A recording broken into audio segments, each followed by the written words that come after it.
Brigade headquarter आपने बताया कि तबाह हुआ है, वो आसाम राइफल का तबाह हुआ है।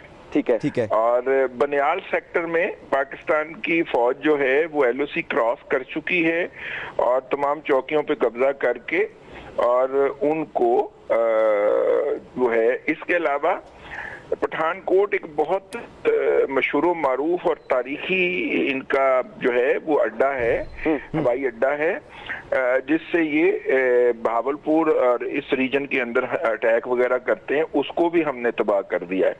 तो जैसे जैसे खबरें आ रही हैं, एक जो बहुत बड़ी इस वक्त फाइट हो रही है वो सियालकोट के पास एक है परगवाल, और उसके तीनों तरफ जो है वो भारत है, वो भारत के अंदर पाकिस्तान का थोड़ा सा इलाका है। फौज की दौड़ें लगवाई हैं और वो मतलब उनको वहां से फंसा भी किया है, अब उनका पीछा भी जारी है। ठीक है। और ये कुछ अपडेट्स हैं, मैंने कहा महाज़े जंग से, वो भी आपके नाजरीन का और सामीन का हक है कि उन तक पहुंचाया जाए। इस वक्त राजस्थान में भी युद्ध पड़ गया है, जिसे कहना चाहिए घुमसान का। अब वहां से भी कुछ देर में ही आप ब्रेकिंग न्यूज चलाएंगे राजस्थान के हवाले से भी।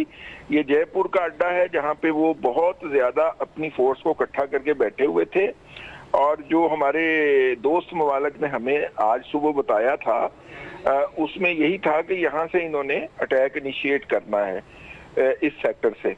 तो उस सेक्टर के अंदर उन्होंने क्या इनिशिएट करना था, पाकिस्तान की तरफ से जो है वो घुस के मारने वाली पॉलिसी के तहत जो है वो उनको रिस्पॉन्ड किया जा रहा है। देखिए ये सारा कुछ जो है ये अपनी जगह के ऊपर, कम से कम 8 आर्मी इंस्टॉलेशन जो हैं उनको डिस्ट्रॉय किया गया है। और जब मैं आर्मी इंस्टॉलेशन कह रहा हूं तो उसके अंदर हवाई अड्डे शामिल नहीं है, ना श्रीनगर का ना पठानकोट का। तो इसलिए ये बात आपने जहन में रखनी है। उसके अंदर ब्रिगेड हेडक्वार्टर लेवल के ऑफिस शामिल हैं या उनके कुछ एंटी मिसाइल बैटरीज शामिल हैं जिनको हिट किया गया है टारगेट करके। लोकेट तो उनको पहले दिन ही हमने कर लिया था कि ये कहाँ पे वाक़या है।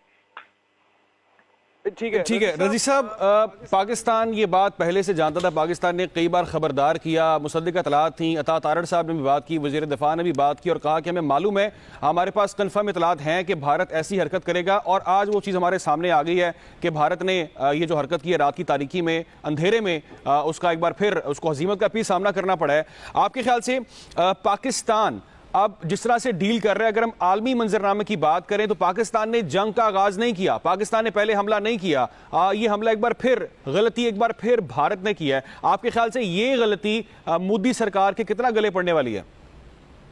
गले पड़ चुकी है।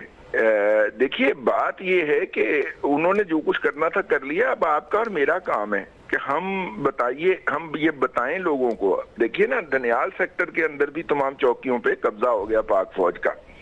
ये मतलब कि जो वहां से फ्रंट से जो खबरें बच्चे भेज रहे हैं हमारे बरखुरदार, मैं उनकी बात आपको बता रहा हूँ। अच्छा देखिए, ये मोदी साहब के मीडिया ने उनको फेस सेविंग दे देनी है, उनके लिए फेस सेविंग ले लेनी है, लेकिन जो ऑपरेशनल हवाले से पाकिस्तान की अफवाज ने उनको एक्सपोज किया है, से इट एयरफोर्स या से इट मतलब के बड़ी फौज, तो